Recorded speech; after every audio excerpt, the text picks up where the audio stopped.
Olá, meu irmão, olá, minha irmã. Estamos de volta aqui na cobertura exclusiva da Conferência de Missões 2024. Você está na TV Viva Promessa, agora são 19 horas e 1 minuto, horário de Brasília. O culto ao vivo da nossa conferência daqui a pouco vai começar e a gente está recebendo agora, para continuar nessa cobertura exclusiva, pastor que palestrou agora à tarde conosco, pastor Caio Batista. Pastor, prazer recebê-lo. É sempre um prazer, viu, Rodrigo, estar aqui entre os irmãos e irmãs promessistas. Eu tenho diversos amigos aqui. Se for citar um, talvez eu me esqueça de outros. Né? Mas já há alguns anos eu tenho servido a essa denominação e dessa relação tem brotado uma amizade, um companheirismo muito importante aí com diversas comunidades e também com pastores. Amém. Privilégio recebê-lo aqui. O senhor está aqui nesse primeiro dia de conferência, falou sobre pregação contextualizada, agora passou por um painel compartilhado com o pastor Alex, pastor Newton, sobre série de mensagens. Eu queria introduzir aqui, o senhor é pastor na Hub Sorocaba, casado com a Aline, pai do Theo, Enzo e Luca, e tem um ministério importante dentro da igreja, do cenário da igreja brasileira. Queria perguntar para o senhor sobre esse tema, partindo do tema, qual a importância, pastor, da contextualização na missão, porque os nossos irmãos estão em casa acompanhando a cobertura, e talvez para alguns não seja exatamente claro, né, o que seria a contextualização na missão, e por que ela é importante. Eu tive um professor que ele dizia que a contextualização deveria ser uma pergunta, deveria ser uma palavra retórica, que nos faz sempre nos perguntarmos sobre a relevância da igreja. Então, quando a gente fala sobre a necessidade da igreja se contextualizar, a gente se pergunta se ela é relevante para os dias atuais. Por outro lado, há também a pergunta diante da resposta da igreja aos dilemas da vida contemporânea. É como se a igreja fizesse uma pergunta: será que nós estamos sendo relevantes? E a sociedade também fizesse a mesma pergunta: qual é a relevância da igreja? Então a contextualização tem a ver com essa retórica. Será que de fato somos efetivos nessa relevância? Será que a sociedade está vendo relevância naquilo que nós fazemos? Será que nós estamos sendo compreendidos, né, pela cultura? E quando a gente fala contextualização e ser compreendido, não é absorver os valores do mundo, mas diz respeito ao propósito, ao sentido, à manifestação do reino, à proclamação do evangelho, à missão que a igreja está sujeita. Então, é muito importante a gente revisitar esse tema, a contextualização da missão, porque nos coloca diante dessa reflexão. Isso é importante para a gente. É muito comum, Rodrigo, a igreja, no caminhar histórico, ela perder o sentido dela ser igreja e o porquê ela está ali. Né? Algumas pessoas e alguns teólogos usam a expressão em si mesmada, uma igreja em si mesmada. É a igreja que está no local e ela perde a sua noção passageira, ela perde que ela tem um caráter passageiro e ela tem um caráter para a cultura. Isso é importante. Então esse é o papel sobre um tema desse, é a gente falar sobre relevância. Qual é a relevância da igreja? O quanto nós somos relevantes para a cultura e para a sociedade e o quanto a cultura e a sociedade têm visto relevância naquilo que nós fazemos. Realmente é um questionamento importante, porque das frentes que a igreja tem no mundo, adorar ao Senhor e declarar para a humanidade o que Deus está fazendo no mundo, resgatando com a fé em Cristo Jesus tudo e todos para Ele. Né? Dentro disso, a igreja pode estar nesse mundo, mas está numa bolha, né? Não está preocupada com o tipo de comunicação que ela tem que fazer do Evangelho. A contextualização vai por aí, pastor, numa preocupação de fazer o Evangelho ser entendido no contexto em que ela está inserida. Não só a contextualização, ela não só está preocupada em ter uma comunicação compreensível, como ela está preocupada em responder os dilemas da sociedade. Ser uma resposta. Vamos pensar numa ilustração. A gente manda um missionário para trabalhar numa cidade específica. A gente envia esse missionário para o sertão. E ele chegando nessa comunidade, ele vai ser contextualizado, ou seja, ele vai se fazer entendido, ele vai buscar pontos de contato, ele vai se aproximar da cultura, ele vai falar o que ele veio fazer ali, o porquê ele veio fazer ali, mas ele também vai olhar as demandas. Olha, essas pessoas estão passando necessidades, elas têm carências, elas têm dificuldades. Então é uma via de mão dupla na proclamação do Evangelho. O contexto me diz como eu devo levar o Evangelho e o que aquela realidade tem enquanto necessidade para que o Evangelho e a igreja sejam respostas para aquele local. Falando sobre essa resposta da igreja, a nossa cultura tem presente, o senhor falou na sua palestra sobre a cultura hedonista, que é uma marca da sociedade atual, né? Sodomizada, egoísta, luciferiana, assim, no sentido do Instagram, uma coisa sem precedentes, né? Essa cultura, ela influencia na maneira como a igreja vai lidar com a missão? Que ela é uma resposta, né? Sim, a cultura hedonista coloca a imagem do próprio homem como objetivo de todas as coisas. Qual que é o impacto disso na igreja? A igreja, ela passa a ter como objeto central o próprio ser humano. Então, atender às suas demandas, às suas necessidades, o seu prazer, a sua satisfação. Então, é sobre o ser humano. Tem um sociólogo chamado Manuel Castells que diz que o hedonismo coloca o homem no trono, né? A ideia de que tudo aponta para ele. Ele é o objeto em si da sua própria existência. E isso é muito forte, porque você acaba tendo uma distorção daquilo que é a missão. A missão é a proclamação do Evangelho, a manifestação da glória de Deus e aponta para o Criador. Então, há uma sociedade hoje que briga a respeito dessa glória. A glória passa a ser a própria imagem, né? Essa cultura narcisista, esse ser humano que se coloca no centro de todas as coisas.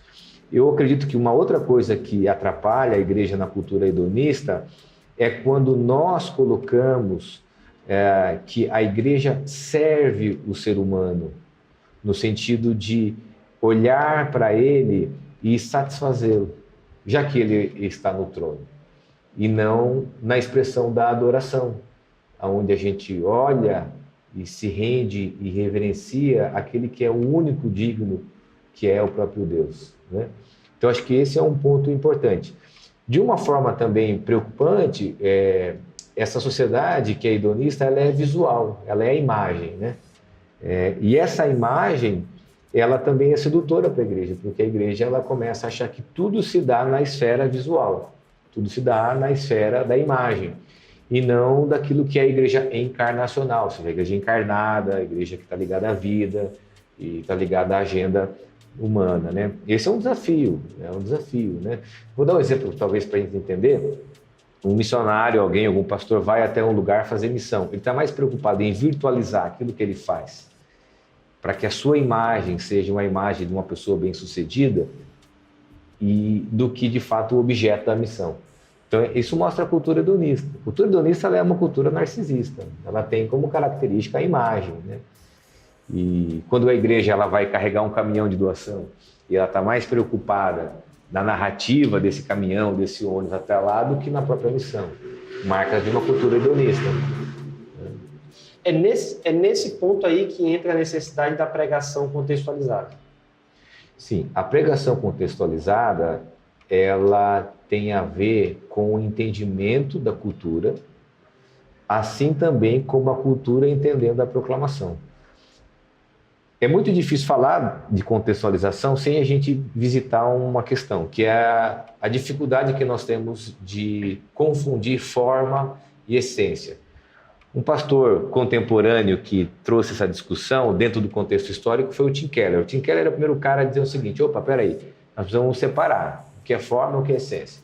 Forma diz respeito à cultura local, o tempo que nós estamos inseridos, a maneira, e essência está ligado àquilo que nós somos, a nossa identidade em Cristo, a palavra, os valores do reino.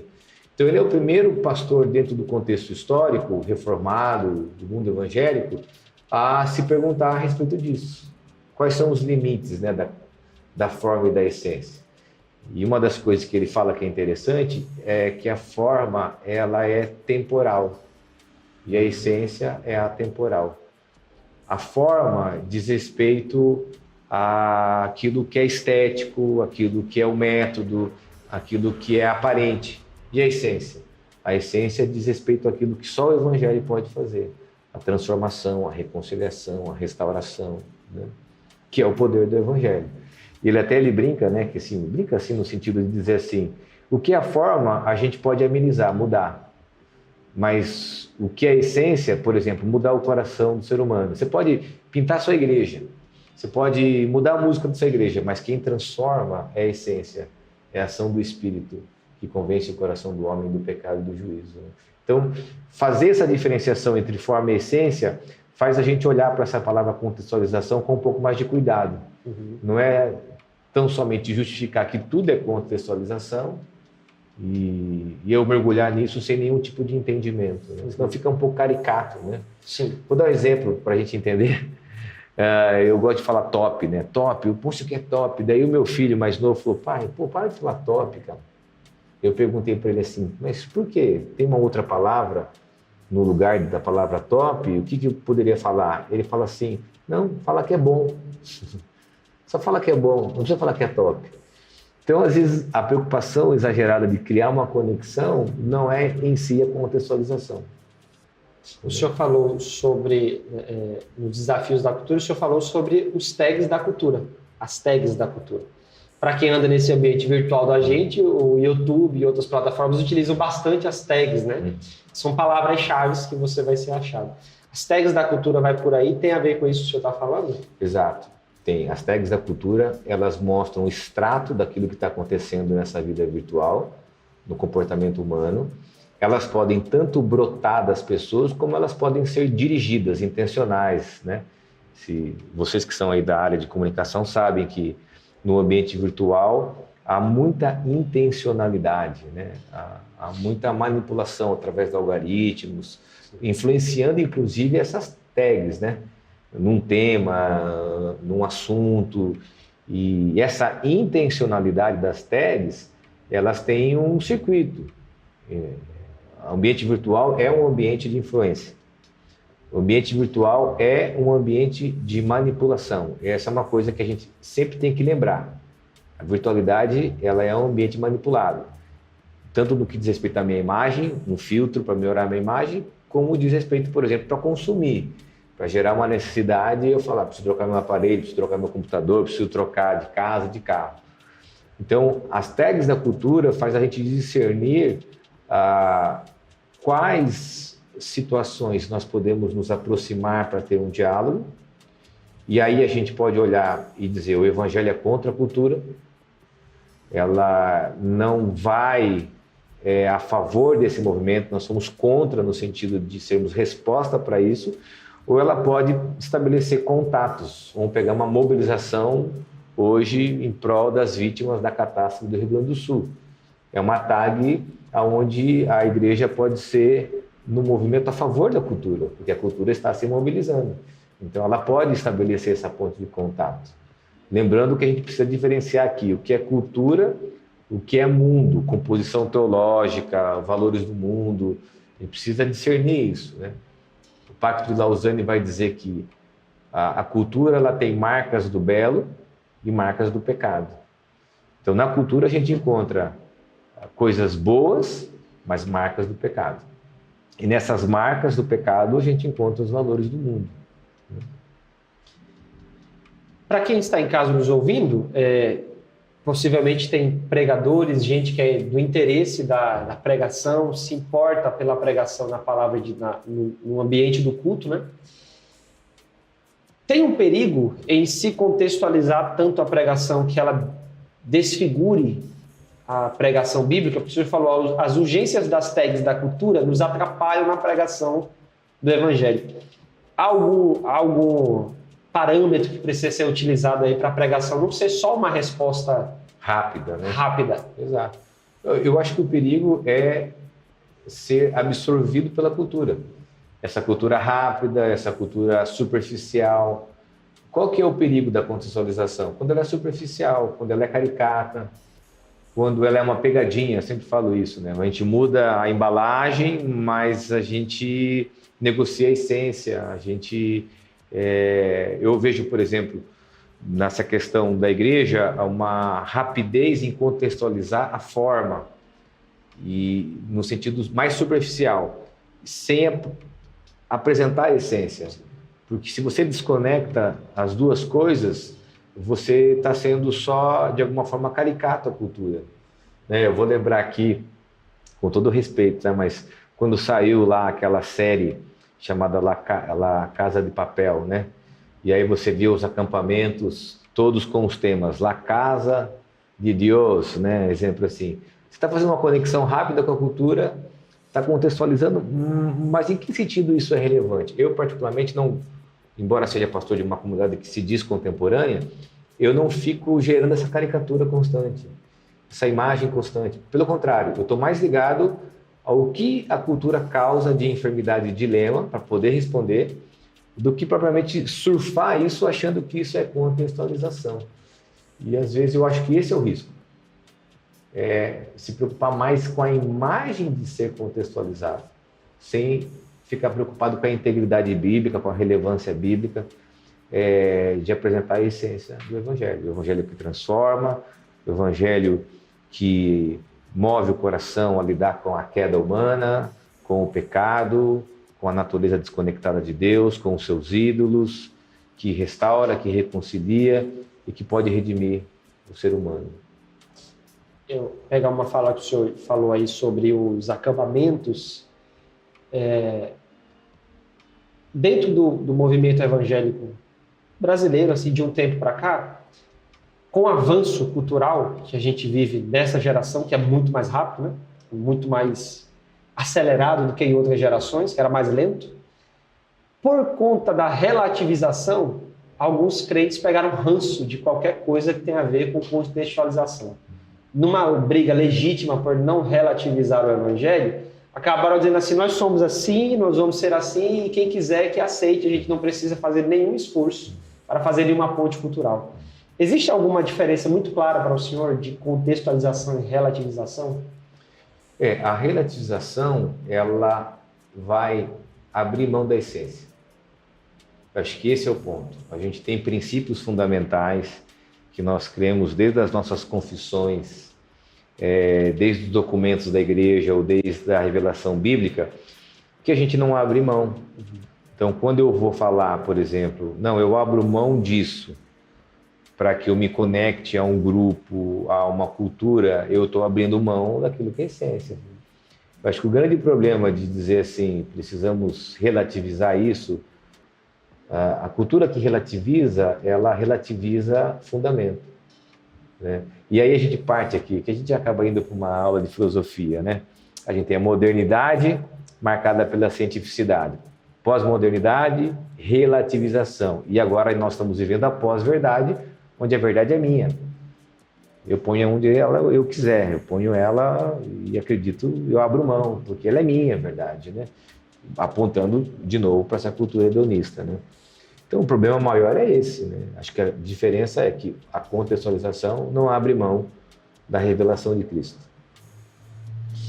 Perfeito, pastor. Agora, pensando sobre esse tema que o senhor trouxe da pregação contextualizada, como fazer um exercício de reflexão se na nossa comunidade local há essa preocupação com a pregação contextualizada? Tem como fazer essa análise para perceber, junto pastores, líderes, se nós estamos tendo esse olhar para a pregação contextualizada e a partir dessa reflexão, caso não, como fazer algumas ações para que a gente consiga ser mais assertivo nesse ponto da pregação? Um ponto que é bem importante a gente pensar sobre a necessidade de contextualização é que a gente está olhando só para o não cristão a alcançar. A gente precisa olhar para as gerações que estão dentro da nossa comunidade. As crianças, os pré-adolescentes, os adolescentes e jovens. A contextualização serve para que essas gerações continuem conectadas à comunidade. Eu tenho dito o seguinte, dentro do meu contexto presbiteriano independente, que às vezes a pergunta que nós devemos fazer primária não é sobre a nossa identidade denominacional. Estamos perdendo a nossa identidade denominacional. Então, estou falando sobre a minha para não ter problema com o contexto de vocês. Eu falo o seguinte, aonde eu vou. A pergunta que nós deveríamos fazer é: aonde estão os nossos filhos? Aonde estão os nossos filhos? Porque quando eu me preocupo com essa igreja geracional, essa conexão de uma igreja que tenham crianças, pré-adolescentes, adolescentes e jovens, eu me preocupo com a contextualização. E isso é fundamental, porque às vezes a gente enrijece, a igreja enrijece naquela forma, naquele gosto pessoal, naquele modelo, e não só se distancia da cultura do não cristão para que venham novas pessoas, mas a igreja vai perdendo as gerações. Então a criança se torna um pré-adolescente, se desconecta por causa da sociedade de uma forma geral, a juventude por causa da faculdade, e aí as igrejas históricas, as igrejas denominacionais mais antigas estão sofrendo com esse descompasso geracional. Então a urgência da contextualização da missão, pastores e líderes, também diz respeito à conexão com as novas gerações. Perfeito, pastor. Muito reflexivo. Nós agradecemos esse tempo aqui de conversa produtiva, abençoador com o senhor, pedindo a Deus que Deus abençoe sua vida, seu ministério. Se o senhor tivesse alguma dica final para dar a alguns líderes, qual seria essa dica depois de anos de pastoreio como o senhor, de algum tempo, à frente de uma comunidade? Qual seria essa dica para líderes contemporâneos do nosso tempo presente? Algum tempo atrás eu fui participar de um curso, até por uma necessidade, sobre como conectarmos a igreja atual, e eu sou pastor de uma igreja jovem, como nos conectarmos à próxima geração. Então eu estou preocupado lá na frente. Até falei para a equipe, para o pessoal, mas espera aí, nós somos uma igreja com bastante jovens adolescentes. Não, eu já estou preocupado lá na frente, eu quero me conectar com aquilo que vai acontecer. E eu fui participar de um treinamento com um pastor metodista, pastor de uma grande igreja, e ele disse o seguinte: como que nós nos conectamos às próximas gerações de líderes? Ele disse: ensinando eles a amar o que nós amamos. E aí ele falou o seguinte: só que o problema é que nós amamos as coisas erradas. A gente ama a parede, a gente ama o nosso jeito, a gente ama a nossa liturgia, a gente ama a nossa estética, e aí a gente quer que essas gerações amem o que a gente ama. E aí ele reforçou o desafio: nós devemos ensiná-los a amar a coisa certa. Amar a Jesus, e amar a sua comunidade, e amar as pessoas. Então qual é o nosso desafio? Qual é o meu desafio como pai? Ensinar o Theo, o Enzo, o Luca a amarem a Jesus, a amarem a comunidade e a amarem as pessoas. Nós não podemos correr o risco de ensiná-los a amarem as coisas erradas. Esse é o desafio. Obrigado, pastor. Quais as suas redes aí para o pessoal de casa que quiser acompanhá-lo nas redes? Você vê, até isso eu preciso do suporte social media dos meus filhos, né? Uhum.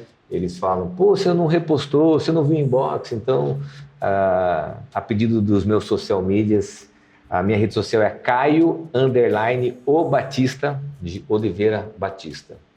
Instagram, Twitter e Facebook. O pessoal ainda usa Facebook. Vocês Sim. mais jovens não, mas os meus amigos da minha geração usam ainda Facebook. Caio_O Batista. Isso. Perfeito. Isso. Obrigado, pastor, por esse tempo. Que o ministério do Senhor continue sendo próspero. Obrigado a vocês. Até mais. A todos nós que estamos aqui conectados, a gente vai ouvir uma música e daqui a pouco a gente volta aí, porque o nosso culto daqui a pouco está começando. Fique conectado na cobertura exclusiva da TV Viva a Promessa, a Conferência de Missões 2024.